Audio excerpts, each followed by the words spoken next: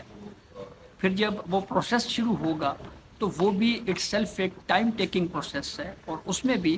وقت لگنا ہے، اور وہ ٹائم کتنا لگنا ہے، ہو سکتا ہے کہ نئے چیف جسٹس ہی ججز جو نئے 6 ججز ہیں ان کو اپوائنٹ کریں، تو یہ قبل از وقت یہ آرگومنٹ بلڈ کر لینا کہ یہ چیف جسٹس قاضی فائز عیسیٰ کے لیے سب کچھ کیا جا رہا ہے، یہ میرے خیال میں اس وقت کافی ویک یہ ہمیں آرگومنٹ معلوم ہوتا ہے۔ دوسری اہم بات یہ ایک بات کی جا رہی ہے جی کہ مخصوص نشستوں کے حوالے سے کیس جو ہے اس کا فیصلہ ریویو میں تبدیل کرنے کے لیے یہ 6 ججز لائے جا رہے ہیں، تو اس کے لیے بھی قانون طے شدہ ہے، اصول طے شدہ ہے کہ جو ججز مین کیس سنتے ہیں ریویو میں وہی ججز اس کیس کو سنتے ہیں، پھر ایک یہ رائے دی جا رہی ہے یا ایک اوپینین دیا جا رہا ہے پی ٹی آئی کے حلقوں کی طرف سے یا وکلاء کی جانب سے، یہ بات کہی جا رہی ہے کہ کوئی کانسٹیٹیوشنل کرائسس یا کوئی کانسٹیٹیوشنل امینڈمنٹ اگر سپریم کورٹ میں چیلنج ہو گئی تو اس وقت پھر کوئی ہم خیال ججز کا بینچ بنا دیا جائے گا۔ یہ آرگومنٹ اس لیے بھی ہمیں درست معلوم نہیں ہوتا کہ کم از کم 2 مواقعوں کے اوپر ہم دیکھ چکے ہیں کہ پریکٹس اینڈ پروسیجر کمیٹی میں پریکٹیکلی قاضی فائز عیسیٰ صاحب کے پاس اب میجورٹی نہیں ہے۔ اب کوئی آئینی ترمیم یا کوئی کانسٹیٹیوشنل کرائسس اگر کھڑا ہو جاتا ہے، کوئی بہت بڑا کوئی ایسا ایشو بن جاتا ہے جس کو سپریم کورٹ میں آرٹیکل 184(3) میں چیلنج کر دیا جاتا ہے، تو یہ ازیوم کر لیں کہ اس وقت لاء بن گیا کہ 6 ججز مزید لگائے جائیں، 6 ججز آ بھی گئے، تو سب سے پہلے آرٹیکل 184(3) کی جو پٹیشن ہے وہ کمیٹی میں جانی ہے، اور کمیٹی میں چیف جسٹس آف پاکستان قاضی فائز عیسیٰ ہیں، جسٹس منصور علی شاہ ہیں اور جسٹس منیب اختر ہیں۔ 2 ایونٹس آپ کو گنواتے ہیں جس میں